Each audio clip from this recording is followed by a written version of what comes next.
1장 19절에서 30절까지의 말씀이 되겠습니다.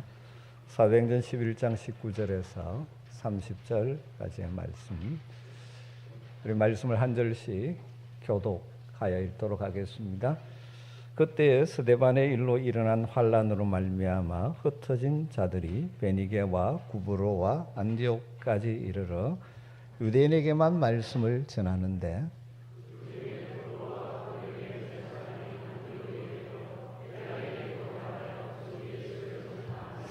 주의 손이 그들과 함께 하심에 수많은 사람들이 믿고 주께로 돌아오더라.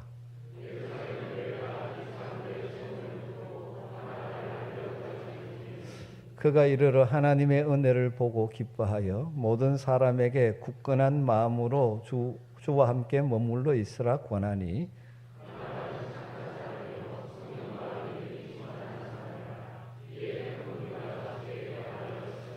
바나바가 사울을 찾으러 다소에 가서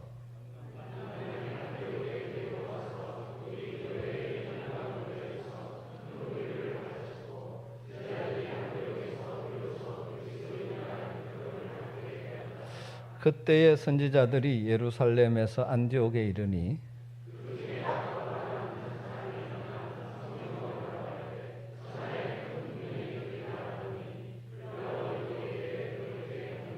제자들이 각각 그 힘대로 유대에 사는 형제들에게 부조를 보내기로 작정하고 이를 실행하여 바나바와 사울의 손으로 장로들에게 보내니라. 아멘. 우리 교회는 1985년 7월 14일에 제2성일교회라는 이름으로 처음 예배를 드리면서 시작된 교회입니다. 1992년에 예배당을 짓고 아멘교회로 교회 이름을 바꾸었고요. 올해 이제 40주년을 맞이하게 됩니다. 그동안 하나님의 은혜와 수많은 성도들의 헌신으로 지금의 모습을 갖추게 되었습니다.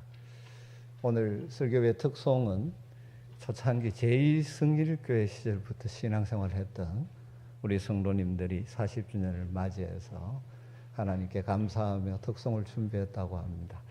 귀한 분들이죠. 오랫동안 자리를 지켜오신 분들 뿐만 아니라 수많은 우리 성도들의 눈물의 기도와 헌신과 섬김이 있어서 오늘 이런 모습으로 우리가 함께 하나님을 섬길 수 있는 것이죠.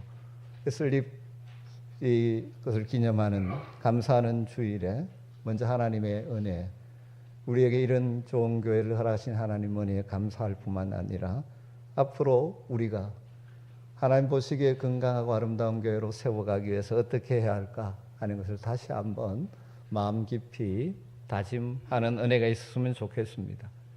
교회 역사도 중요합니다. 그러나 그 역사가 얼마나 오래되었는가, 얼마나 많은 사람들이 모이는가 보다는 그 교회가 얼마나 건강한 교회고 얼마나 하나님 보실 때 기뻐할 만한 교회인가 하는 것이 더 중요하죠. 그래서 오늘 무슨 말씀을 나눌까 생각하는 중에 또다시 이 사도행전에 나오는 아름다운 모범적인 교회인 안디옥 교회를 생각하게 되면서 또 안디옥 교회에 대하여 말씀을 좀 나누려고 합니다. 저는 우리 아멘 교회 그리고 우리 성도들이 안디옥 교회와 같이 건강하고 하나님 기뻐하시는 교회로 함께 세워져 가는 은혜가 있었으면 좋겠습니다. 안디옥 교회는 여러 가지 면에서 후대 교회들에게 아름다운 유산을 남겨주었습니다. 안디옥 교회는 처음으로 헬라인들에게, 다름은 이방인들에게 복음을 전한 교회였죠. 우리 주님 떠나시면서 너희가 예루살렘과 온 유대와 사마리아와 땅끝까지 이르러 내 증인이 되리라고 약속하시고 명령하셨지만 초대교회가 유대인 중심의 공동체에서 뛰어넘는 일이 쉽지 않았습니다. 왜냐하면 우리가 하나님의 백성이라는 유대인들이 가지는 강력한 선민의식의 장벽을 뛰어넘지 못하고 있었죠. 사도행전 10장에 베드로를 통해서 로마 군대 백부장 가정에 복음을 전해지면서 이방인에게 복음을 전해지고 그 일을 하기 위해서 베드로의 가진 고정관념을 깨기 위해서 3번에 걸친 환상을 보여주면서 교회가 이방인에게도 복음을 전하고 나가야 된다는 것을 보여주셨음에도 불구하고 여전히 그 일이 활발하지 못했었죠. 그런데 이 안디옥 교회가 바로 그 놀라운 일을 했죠. 인종의 장벽을 뛰어넘어 복음을 전하는 놀라운 역사를 시작한 교회가 안디옥 교회죠. 그리고 안디옥 교회를 통해서 그리스도인이라는 칭호가 생기는, 그리스도께 속한 자는 이런 자들이라는 것을 보여주는 교회가 되었고, 뿐만 아니라 초대교회 최초로 유럽과 소아시아 지역에 선교사를 파송하는 아주 아름다운 교회, 초대교회 역사에 예루살렘 교회와 더불어 두 축의 중에 하나를 감당하는 귀한 교회이죠.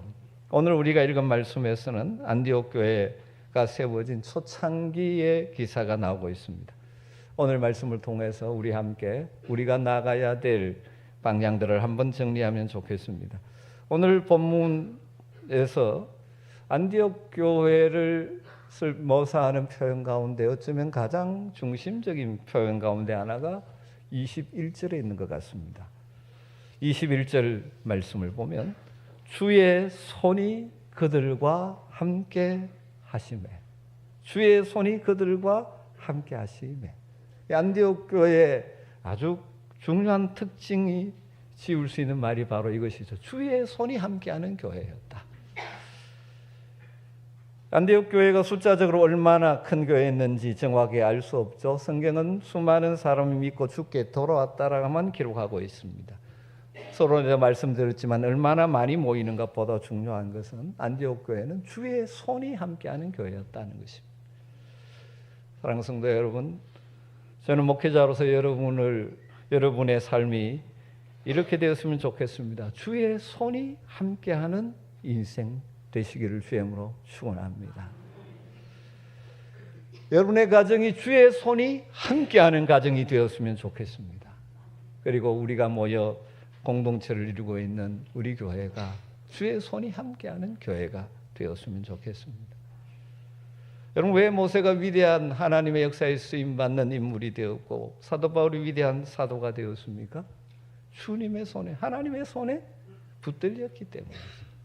그들 역시 능력의 한계가 있는 자들이지만 주님의 능력의 손이 그들을 붙들었기 때문이죠. 어떻게 해서 한 어린아이의 도시락에 불과한 보리떡 5개와 물고기 2마리가 남자 장정만 5,000명을 먹이는 놀라운 기적을 일으켰습니까? 그것이 주님의 손에 들려졌기 때문입니다. 여러분, 우리의 인생이 주님의 손에 붙들리느냐 아니면 그냥 내 힘으로 사느냐에 따라서 우리의 인생은 달라질 수밖에 없습니다.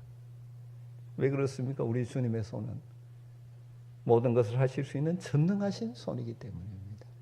우리는 다 한계가 있고 약하지만, 그래서 우리의 힘만으로 살아간다면 그 한계성 속에 살 수밖에 없지만 주님의 능력의 손이 우리와 함께 하시면 우리의 인생은 달라지는 것입니다. 이사야 59장 1절을 보면 여호와의 손이 짧아 구원하지 못하심도 아니요 귀가 둔하여 듣지 못하심도 아니라고 말합니다. 주님의 손은 짧지 않습니다. 한계가 없습니다.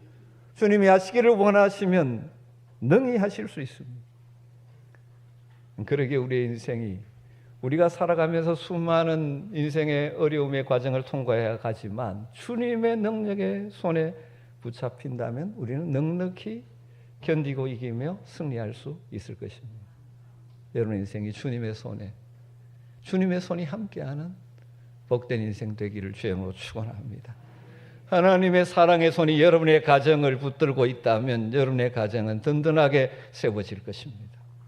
무엇보다 오늘 교회 설립주일을 맞이한 우리 아멘교회가 교회의 주인 되시는 주님의 손이 함께하는 교회가 되어진다면 지속적으로 하나님의 역사에 쓰임받고 이 안에 있을 때 우리가 더 놀라운 하나님의 은혜를 누리게 될 줄로 믿습니다. 이처럼 주의 손이 함께 하시는 교회, 이 안디옥 교회. 그럼 이 안디옥 교회가 어떤 구체적인 일들을 하고 그래서 어떤 일들이 일어났는가를 살펴본다면 다시 뒤집어 생각하면 우리가 어떤 일에 마음을 쏟고 어떤 일에 집중하고 어떤 자세로 살아갈 때 주의 손이 함께하는 복을 누릴 수 있는지도 발견할 수 있는 것이죠. 오늘 교회 설립주일에서 적용을 교회로 하고 있습니다만은 여러분 교회는 건물이 아니고 우리 각자가 그렇죠. 그래서 이 말씀을 교회로도 적용하시고 여러분의 개인의 삶에도 주의 손이 함께하는 인생, 여러분의 가정에도 주의 손이 함께하는 가정, 이 말씀의 원리를 적용하면 좋을 것 같습니다. 첫 번째로 안디옥 교회는 환경을 뛰어넘어 전도하는 교회였습니다. 우리 주님이 어떤 성도와 교회를 기뻐하실까요? 여러 가지 있지만 가장 중요한 것 하나는 생명의 복음을 전하기를 기뻐하는 교회. 성경에 보면 하나님이 기뻐하신다라는 표현이 나온 것 중에 하나가 잃어버린 자를 찾는 것. 누가복음 15장에 잃었다가 찾는 세 가지 비유가 나오죠. 잃어버렸던 양을 찾는 것, 잃어버렸던 드라크마를 찾는 것, 잃어버렸던 아들이 돌아오는 것. 거기에 끝에마다 천국에서 잔치가 벌어진다고 표현하고 있습니다. 하나님 가장 기뻐하시는 일은 하나님을 모르던 자들이나 하나님을 잠시 떠났던 자들이 다시 돌아오게 하는 것. 이걸 우리가 전도라 그러고 문화권을 뛰어넘으면 선교라고 그러는데 이런 일에 집중하고 힘을 쓰는 것을 하나님 정말 기뻐하시는 것이죠. 바로 이 안디옥 교회가 그런 교회였죠. 여러분 19절과 20절을 보면 안디옥 교회가 세워진 배경이 간단하게 나오고 있습니다. 그때에 스데반의 일로 일어난 환란으로 말미암아 흩어진 자들이 베니게와 구브로와 안디옥까지 이르러 유대인에게만 말씀을 전하는데 그 중에 구브로와 구레네 몇 사람이 안디옥에 이르러 헬라인에게도 말하여 주 예수를 전파하니 스데반이 복음을 전하다가 돌에 맞아 순교했습니다. 사도행전 8장 1절에 보면 그날에 예루살렘 교회에 큰 박해가 있어서 사도 외에 유대와 사마리아 모든 땅으로 흩어졌다라고 표현합니다. 스데반이 순교한 이후에 예루살렘 교회에 큰 박해가 일어났던 것이죠. 그래서 많은 성도들이 거기에서 믿음의 생활을 할 수 없어서 떠나 여러 곳으로 흩어졌습니다.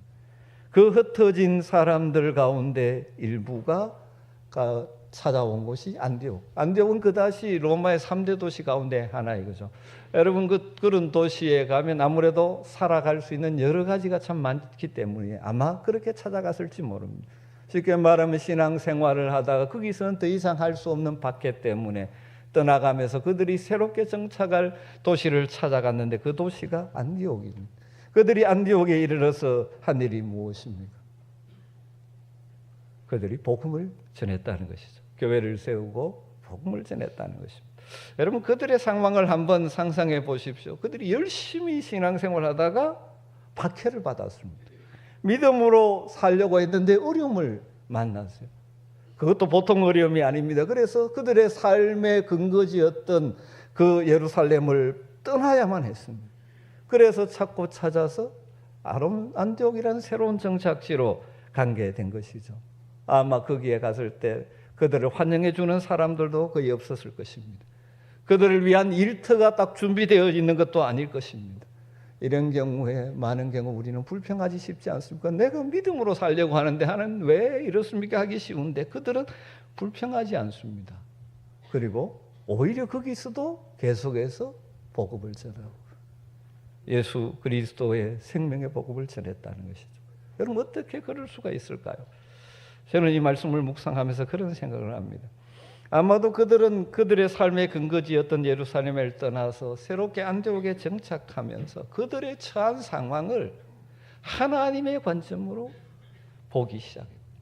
하나님의 관점으로 보는 것입니다. 무슨 말이냐면 왜 우리가 예루살렘을 떠나게 하나님 하셨을까? 무엇 때문에 하나님께서 우리를 이곳 안디옥에 오게 하셨을까? 그런 가운데 하나님의 뜻을 그들이 깨달은 것입니다.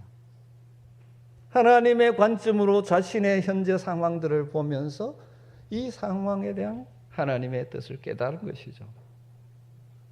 그것이 무엇입니까? 하나님께서 우리를 흩어지게 하신 목적은 우리가 이곳에서도 복음을 전하는 것이다. 원래 우리 주님의 말씀대로 예루살렘과 사마리아와 땅 끝까지 이르러 복음이 전거되리라 하셨는데 이런 과정을 통해서 우리를 이곳에 보내신 것은 바로 우리를 통해서 이 땅에 복음을 전하기 위해서다는 것을 깨달을 것이죠. 여러분, 그들이 흩어진 것은 자발적이 아니라 어쩔 수 없는 수동적으로 상황 때문에 그랬습니다.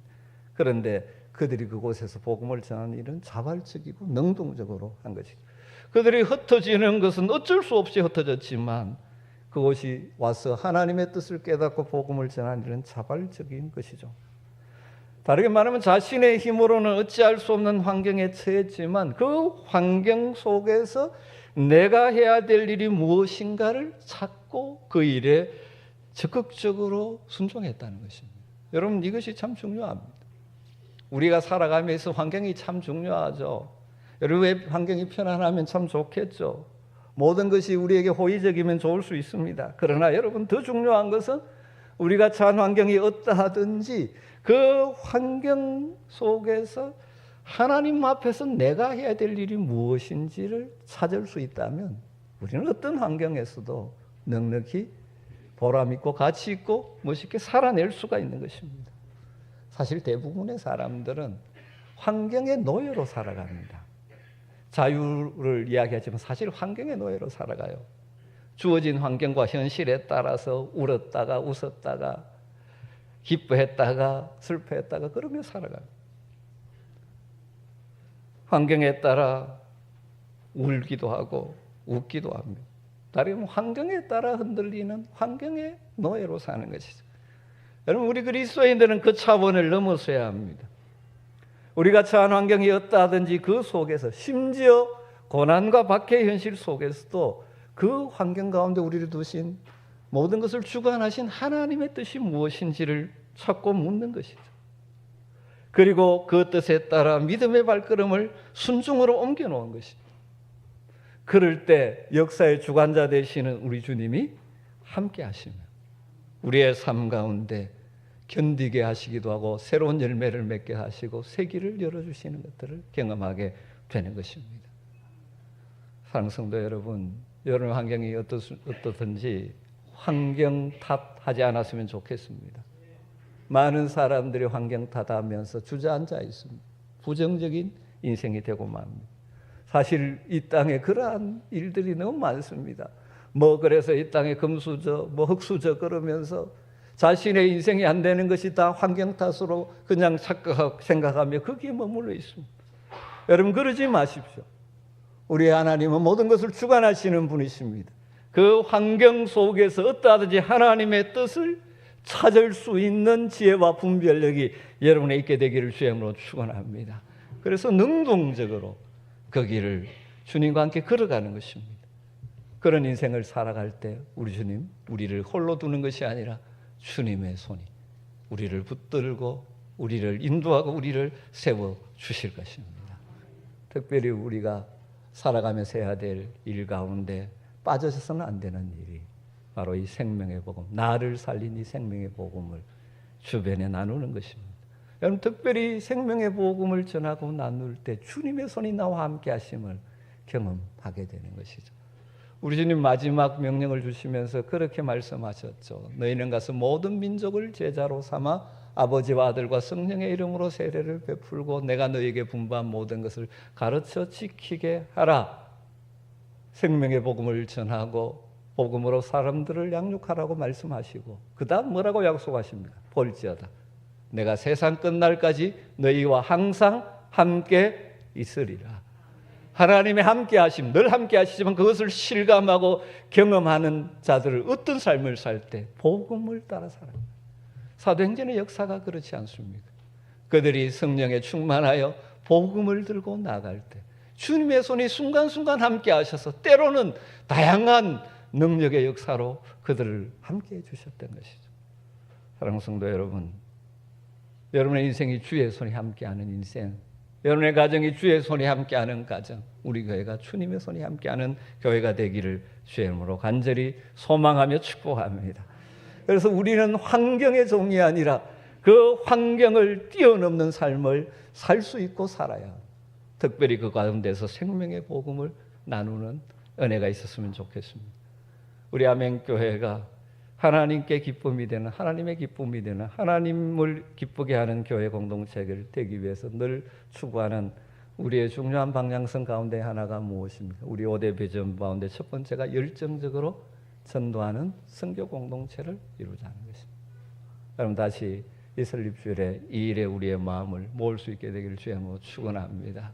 우리가 우리 주변에 복음 전하는 일, 우리 주변에 주께로 돌아야 할 생명들을 품고 기도하는 일에 이전보다 더 힘쓰시고, 또 지역 미자립 교회들을 위하여 우리가 기쁨으로 후원할 뿐만 아니라 나가 있는 선교사님들 그냥 보내놓은 것이 아니라 물질과 기도로 지속적으로 그 일에 동참하는, 그래서 주님이 기뻐하시는, 그래서 우리 인생의 우리 교회 가운데 주님의 손이 함께 하시는 은혜를 경험하는 복이 있게 되기를 주의 이름으로 축원합니다.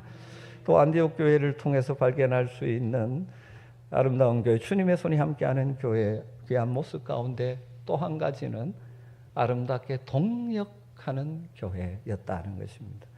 25절 26절을 보죠. 바나바가 사울을 찾으러 다소로 가서 만나매 안디옥에 데리고 와서 둘이 교회에 1년간 모여 있어 큰 무리를 가르쳤고 제자들이 안디옥에서 비로소 그리스도인이라 일컬음을 받게 되었더라. 안디옥 교회가 세워지고 교회가 부흥한다는 소식을 듣고 예루살렘 교회에서 바나바를 그들의 지도자로 파송했습니다. 바나바는 착한 사람이요 성령과 믿음이 충만한 사람이었습니다. 그가 이 안디옥 교회를 섬기면서 그에게 떠오르는 생각이 자신 혼자 할 일이 아니라는 것을 알게 되었죠. 그래서 어떻게 합니까? 다소까지 가서 거기에 있는 바울을 찾아가 군면에 같이 데리고 안디옥으로 와 둘이 협력해서 안디옥 교회 성도들을 가르치고 양육하고 교회를 세워가는 거죠. 바나바와 사울, 바울의 아름다운 동력을 통해서지 안디옥 교회가 세워지는 것입니다. 여러분, 우리 하나님이 늘 원하고 기뻐하시는 일 가운데 하나가 성도들이 함께 마음을 모아 동력하여 하나님을 섬기는 것을 기뻐하십니다. 예수님께서도 공생애 중에 제자들을 보내실 때 한 명씩 보내지 않습니까? 둘씩 짝지어 보내지 않습니까? 누가복음에 나오죠. 여러분, 우리 주님의 역사는 항상 함께 하는 것을 기뻐하시는 것입니다. 교회에 다양한 사역이 있고 할 일이 있고 선교도 있지만 그것은 혼자 하는 것이 아니라 함께 마음을 모아 동력하는 것이 하나님 기뻐하시는 일입니다. 여러분, 그런데 사실 동력하는 것은 말은 참 좋은데 실제는 참 쉽지 않습니다. 특별히 우리 한국 교회가 동력을 잘 못하는, 그래서 때로는 상처를 받고 하나님의 영광을 가리는 경우가 참 많이 있는 것 같습니다. 저는 우리 안민교회가 건강하게 하나님의 은혜가 넘치는 교회가 되기 위해서 우리 모든 성도들이 잘 협력하고 동력하는 그런 기쁨을 경험하게 되기를 간절히 소망합니다. 교회는 단임 목사 혼자 하는 것이 절대 아니지 않습니까? 감사한 것은 우리 사랑하는 동력자들, 우리 목사님들, 전도사님들이 각 영역에서 감당해 주시니까 저의 부족한 부분들을 채워주시니 또 하나님의 은혜죠. 늘 저는 우리 동력하는 교역자들을 생각하면 감사가 참 많습니다. 우리 귀한 장로님들, 사실 제가 못하는 것 참 많음에도 불구하고 아름답게 각자 섬겨주시니, 존중하면서 섬겨주시니까 얼마나 감사한지 모릅니다. 제가 교회에 이렇게 있어 보면 저는 전혀 모르는 일인데 와서 막 이렇게 일들을 하십니다. 그래서 가서 보면 그 필요한 일을 알아서 이게 마음을 모아하시는 성도님들 볼 때마다 얼마나 감사한지 모릅니다. 그러나 여전히 또 우리 다 생각이 다르기 때문에 때로는 동력하지 못하고 마음의 아픔을 겪을 때도 없지 않아 있죠.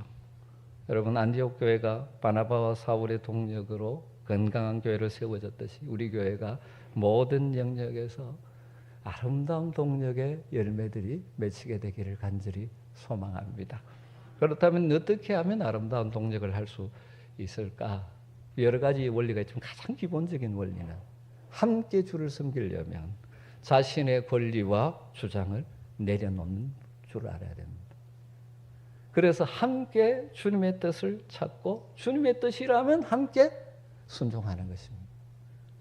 아무리 능력이 있고 실력이 있어도 자기 주장, 자기 고집을 내려놓지 않는 사람은 하나님의 교회를 세우는데 수임받지 못하고 오히려 그 능력이 오히려 교회를 깨트리는 경우가 참 많이 있습니다.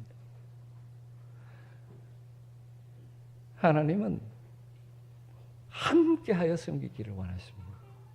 그러려면 나의 권리, 나의 주장, 나의 자존심을 때로는 내려놓을 수 있어야 합니다.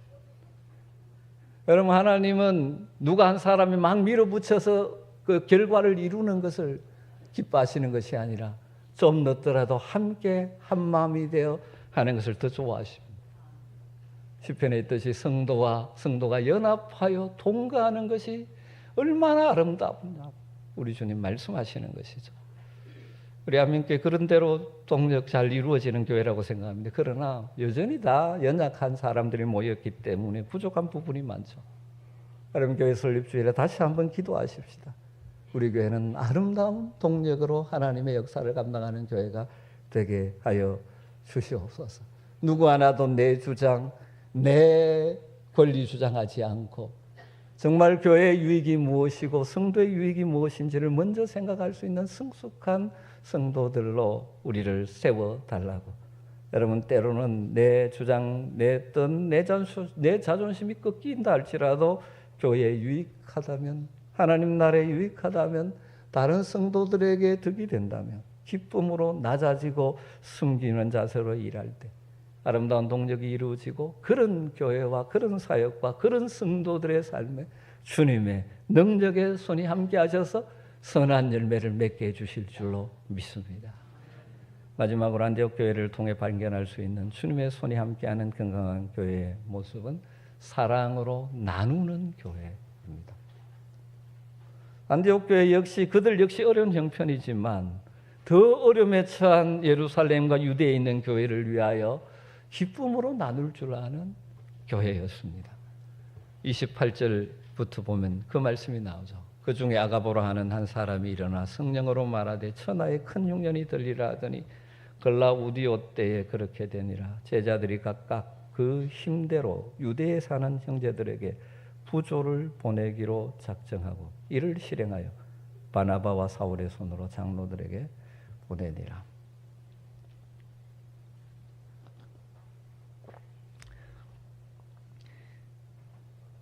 예루살렘과 유대 지역에 흉년이, 가뭄이 찾아왔습니다.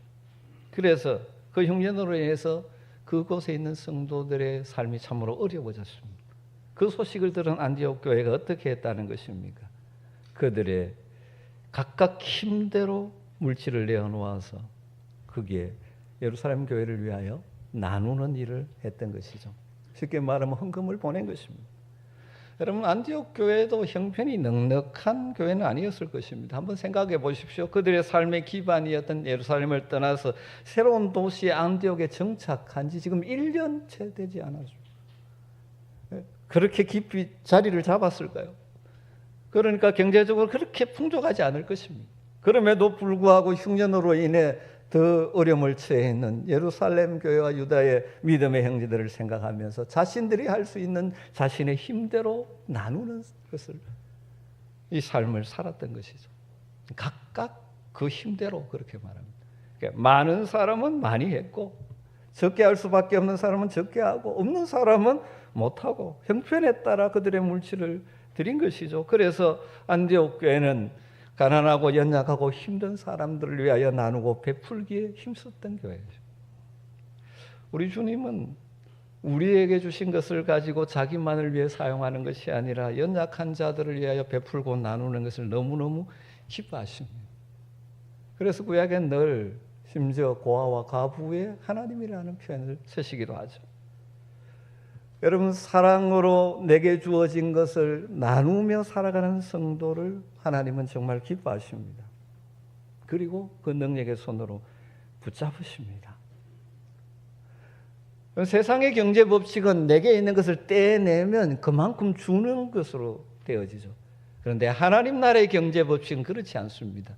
내 걸 떼내어 주면 적어지는 것이 아니라 하나님이 또 다르게 채워주시는 은혜를 은혜를 누리는 것입니다. 그래서 나누고 베풀고 구제하는 자의 자식이 걸식하는 법이 없다라고 성경은 말합니다. 여러분, 주어진 것을 자꾸 내게 움켜쥐고 내 것으로 쌓아놓는 자가 부자가 아닙니다. 하나님의 나라에는 주신 것을 얼마나 잘 사용했느냐가 하나님 나라의 부유한 인생이 되는 것입니다. 여러분, 각자 힘대로 드릴 줄 아는 성도, 그리고 나눌 줄 아는 성도들 되시길 주임으로 축원합니다. 여러분이 주신 힘대로 하시면 됩니다. 많이 주셨으면 많이 나누시고 적으면 적은 대로 나누시면 됩니다. 그럼 그렇게 살아갈 때 주를 위해, 복음을 위해 주님의 그 마음으로, 사랑으로 나누고 섬길 때 하나님께서는 우리의 필요를 채워주시는 그 능력의 손으로 우리 가운데 역사하시는 것이죠. 빌립보 교회가 바로 그것을 경험했고, 빌립보 교회가 바울을 위하여 선교헌금을 보냈을 때 빌립보 교회를 향하여 바울은 마지막에 이런 축복을 합니다. 빌립보서 4장 19절에 나의 하나님이 그리스도 예수 안에서 영광 가운데 그 풍성한 대로 너희 모든 쓸 것을 채우시리라. 우리가 주님 주신 것들을 가지고 주님의 뜻을 따라 베풀고 나누며 살아가면 하나님이 또 채워주시는 은혜를 경험하게 되는 줄로 믿습니다. 사도행전 20장 35절에 보면 우리 주님 친히 이렇게 말씀하셨다고 하죠. 주는 것이 받는 것보다 복이 있다. 여러분, 더 복 있는 인생 되시길 주임으로 축원합니다. 우리 교회가 더 복된 교회가 되기를 소망합니다. 주기를 기뻐했으면 좋겠습니다. 안디옥 교회는 주님으로부터 받은 사랑을 자기들 교회에만 머물게 하는 것이 아니라 예루살렘 교회로 흘려보내는 것입니다. 그 결과 주님께서 더 큰 복을 주셔서 계속해서 소아시아와 유럽 지역까지 선교할 수 있는 교회가 되게 주셨습니다. 저는 우리 교회가 그런 교회가 되었으면 참 좋겠습니다. 이런 목사 혼자 하는 일이 아니기 때문에 우리 성도들이 이런 마음으로 함께 했으면 좋겠습니다. 우리가 미자립 교회를 위해서, 선교를 위해서 또 이런 것들을 나누고 할 때 기쁨으로 할 수 있는 교회가 되었으면 좋겠습니다. 우리는 다 죄악된 본성이 있어서 자기중심적입니다. 나를 먼저 생각하는 게 아니에요. 심지어 교회도 그렇게 되죠. 우리 교회를 늘 먼저 생각하기 마련입니다. 그래서 자기 교회 중심주의, 이기주의가 되면 안 되는 것이죠. 그럼 진짜 복 있는 교회는 흘려보내는 교회. 우리 교회가 그런 교회로 쓰임받게 되기를 간절히 소망합니다. 말씀을 정리하십시다.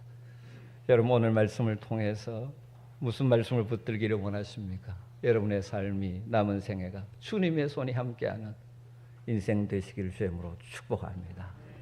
여러분의 가정이 주님의 손이 함께 하시는 가정이 되기를 주임으로 축원합니다. 우리 교회가 주님의 손이 함께하는 교회가 되기를 같이 소망하고 기도하고 힘쓰기를 원합니다. 그러기 위해서 우리가 어떤 환경에 처하든지 불평하지 않고 능동적으로 주님의 뜻을 찾는 지혜가 있었으면 좋겠고, 무엇보다 우리가 받은 이 생명의 복음을 나누기를 힘쓰는 성도와 교회가 되기를 간절히 주의 이름으로 부탁을 드립니다. 그리고 바울과 바나바가 아름다운 동력을 했듯이 우리 교회 성도들이 함께 주를 섬길 때 무슨 일의 영역에서든지 자기 권리, 자기 주장, 자기 뜻을 고집하지 않고 함께 주님의 뜻에 순종하면서 아름다운 동력, 우리가 함께 교회를 섬기면서 동력하는 기쁨을 누리는 교회가 되었으면 좋겠습니다. 그리고 하나님 우리에게 베푸신 은혜에 감사하며 늘 내 삶에 있는 것들을 베풀고 나누고 우리 교회도 풍성하게 나누는 교회로 점점 더 하나님 보시기에 아름다운 교회로 세워져가는 은혜가 복이 있기를 간절히 소망합니다. 기도하겠습니다. 하나님 감사합니다. 우리 교회를 이 땅에 세워주시고 지금까지 함께 하신 하나님, 우리 교회가 더욱더 주님 보시기에 건강하고 주님의 마음을 시원케 하는 교회와 성도가 되기를 원합니다. 주님 은혜를 베풀어 주시옵소서. 우리의 모든 성도들의 인생이 주님의 손이 함께하는 복된 여생 되게 하여 주시옵소서. 우리 성도들의 가정에 주님의 손이 함께하는 가정으로 든든히 세워지게 하여 주시옵소서. 우리 교회가 주님의 손이 함께하는 복된 교회가 되게 하여 주시옵소서. 그래서 주님 오신 그날까지 주의 영광을 위해 귀하게 쓰임받고 우리가 여기에 모일 때마다 위로부터 부어주시는 은혜로 인하여 마음의 평강과 기쁨과 감사가 넘치는 교회가 되게 하여 주시기를 간절히 원하옵고 예수님의 이름으로 기도드리옵나이다. 아멘.